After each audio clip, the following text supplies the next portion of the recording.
Hello, my friends and viewers. This is Kavita Sharma from Purely Electrical. Today the topic is effect of AC on RC series circuit, right? इसका मतलब है कि हमारे पास एक electrical circuit है जिसमें हमने एक रेजिस्टेंस R और एक कैपेसिटर C लगाया है, right? And these two are connected in series and we have applied a AC voltage across it. Fine. So what will happen if the applied voltage is V? There will be drop across R and there will be drop across capacitor, right? So let the drop across R is VR and the drop across capacitor is VC. Fine. So taking I as a reference क्योंकि current जो है that is common from to both of the elements. Fine. So अब हमने इसका phasor diagram बनाया.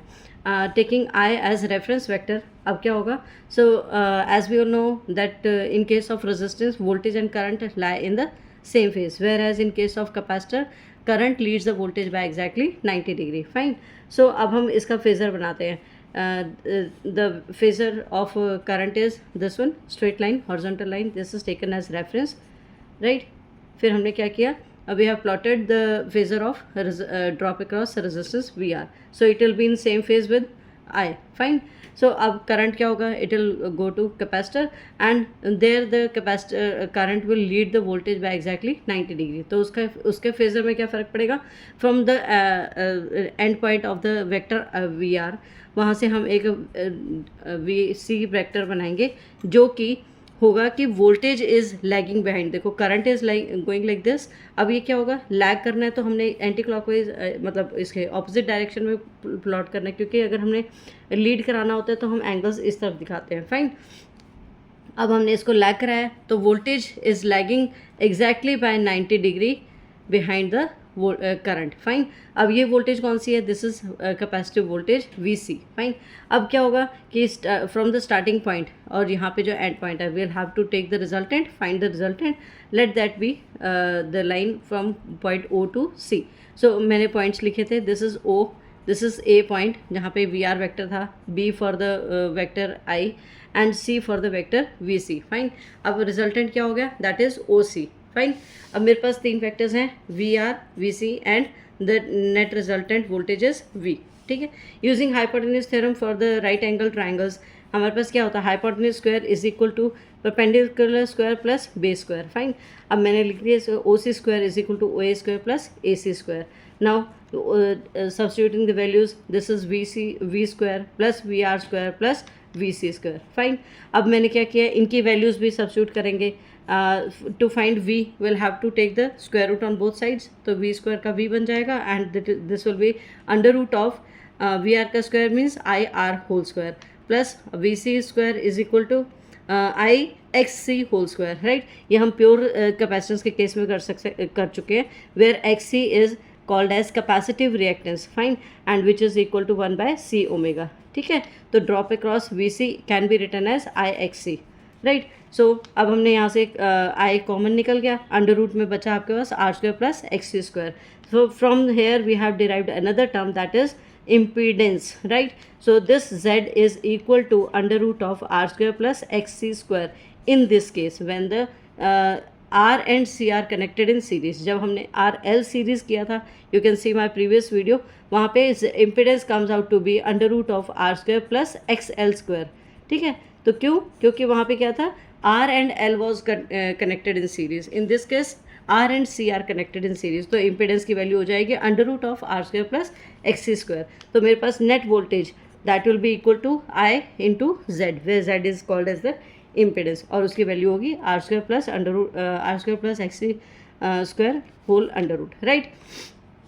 अब हमने क्या किया? यहाँ से हमने करंट वेक्टर ओमिट कर दिया, या फिर हम इसको अगर इम्पिडेंस ट्राइंगल नाउ अब हम इसका इम्पिडेंस ट्राइंगल बना रहे हैं. इम्पिडेंस ट्राइंगल बनाने के लिए मुझे क्या करना है?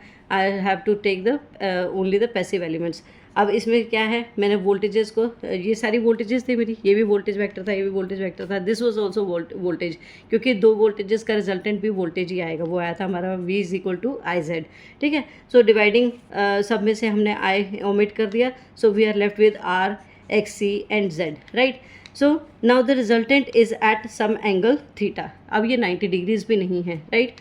This is 90 degree angle between R and XC. So this will be called as the phase angle, right. क्यों? क्योंकि हमारी resultant voltage is this whereas reference current was this, ठीक है। तो यही करंट वेक्टर था हमारा। So the angle between voltage and current is called as phase angle, right. अब वो उसकी मेरे को वैल्यू निकालनी है। That theta can be determined like, अगर मैं इसका टेंजेंट ले लूँ, इस राइट एंगल ट्राइंगल में से टेंजेंट लेंगे, so tan theta will be equal to perpendicular over base. तो परपेंडिकुलर की वैल्यू है XC where as base is R, fine. So मेरे पास फेज एंगल की वैल्यू आ गई, that is angle between voltage and current is equal to tan inverse of XC by R। अब XC भी कोई एक पर्टिकुलर वैल्यू होगी, कांस्टेंट वैल्यू, R भी कोई कांस्टेंट वैल्यू होगी, tan इनवर्स हम उसका निकाल सकते हैं, राइट। अब हमने क्या करना है, इसी का इफेक्ट चेक करते हुए हम will have to calculate the power. अब हमें पता है P is equal to instantaneous voltage into instantaneous current होता है, right. So from general equation V is equal to VM sine of omega t, whereas this is the case of RC series circuit, ठीक है। तो अब इसमें क्या होगा, capacitor resistance के केस में voltage and current remains in the same phase, ठीक है, उनमें कोई फेज डिफरेंस नहीं होता। बट द फेज डिफरेंसेस जो हमारे पास ये आया theta, it is just because of capacitor, right. So I is equal to IM sine of omega t plus π/2 लिखते थे हम in case of pure capacitive circuit. अब ये प्योर कैपेसिटिव सर्किट नहीं है, क्योंकि R की वजह से 0 होना चाहिए था, C की वजह से 90 डिग्री होना चाहिए था। तो इनका दोनों का रिजल्टेंट क्या होगा, दो नया एंगल है, phase angle between voltage and current, this will lie somewhere between 0 to 90 degree. ना तो वो एग्जैक्टली 0 डिग्रीज है, ना वो एग्जैक्टली 90 डिग्रीज है।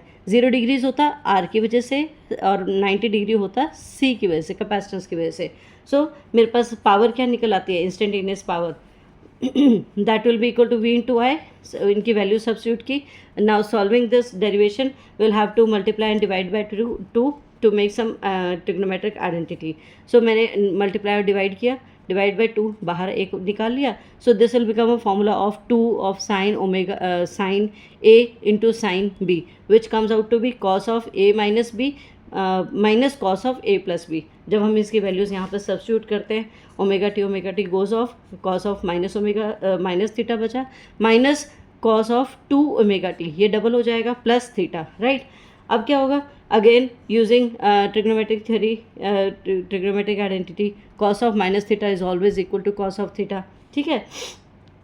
तो मेरे पास ये टर्म क्या बन गई, VM divided by 2 cos theta into minus VM cos divided by 2 cos of 2 omega t plus theta, ठीक है। अब हमने क्या करना है, we have to calculate the average power over complete cycle. अब जब हम इसकी एवरेज पावर निकालेंगे तो हम क्या करेंगे, will have to integrate over a full cycle, ठीक है। जब हम इसको फुल साइकिल के लिए सॉल्व करते हैं to find the value over a complete cycle, तो मेरे पास क्या आता है, ये तो मेरी एक कांस्टेंट टर्म बन जाएगी। Why, VM is constant, IM is constant, cos of theta is again a constant term, क्योंकि थीटा की कोई ना कोई वैल्यू होगी और उसके कॉरस्पॉन्डिंग कॉस का साइन निकल जाएगा, राइट। वेयर एज जो ये वाली टर्म है, it is multiply with this cos जो है ना, it is related to angular frequency. यहाँ पे फ्रिक्वेंसी आ गई, तो इसका मतलब है कि it will have to complete some cycles, ठीक है।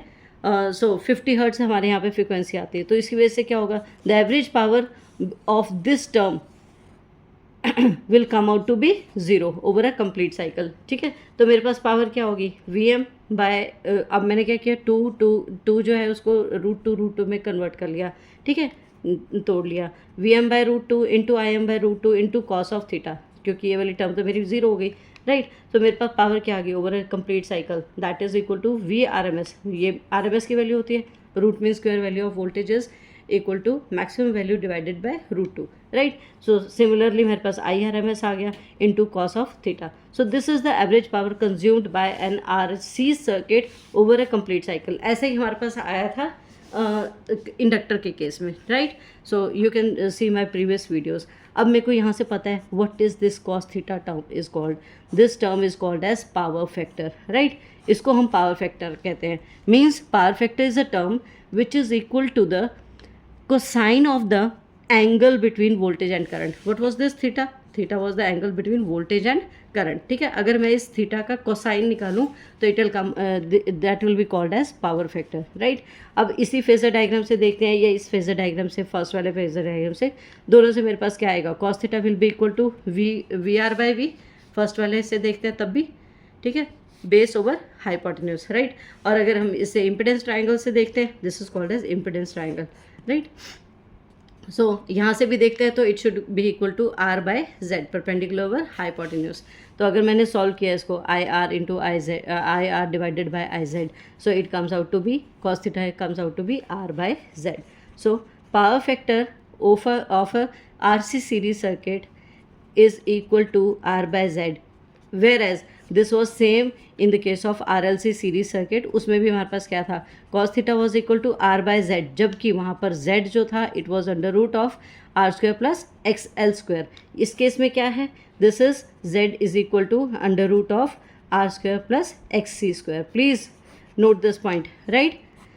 चलिए, सो अब मेरे पास पावर और क्या बनेगा इसमें, अगर मैं पावर में फॉर्मूलाज में वैल्यूज डालूँ, V R M S value into I R M S value into cos of theta, so cos of theta comes out to be R by Z, right. अगर मैं इसकी वैल्यू यहाँ substitute करती हूँ, where V is equal to I into Z भी था हमारे पास, है ना, यहाँ पे हमने निकाला है आई इंटू जेड, राइट।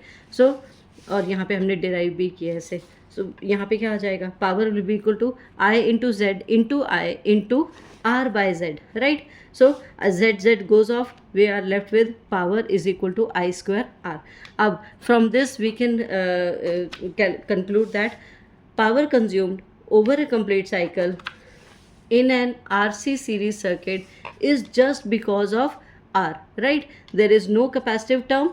तो यहाँ पे क्या है, कैपेसिटर जो है कोई भी पावर कंजम्पशन नहीं कर रहा है, only the R is consuming the power. So अब इसमें अब इसको हम कंक्लूड करते हैं। In case of RC series circuit we have come up with another term that is impedance. In this case it is equal to Z is equal to R square plus XC whole square, right. Now power factor of this RC series circuit comes out to be R by Z again, same, right। And lastly power comes out to be equal to I square R। So this is the power consumed only by resistance, there is no power consumption because of the capacitance present in the circuit। So please like, share and subscribe my video। I hope you like my videos, thank you।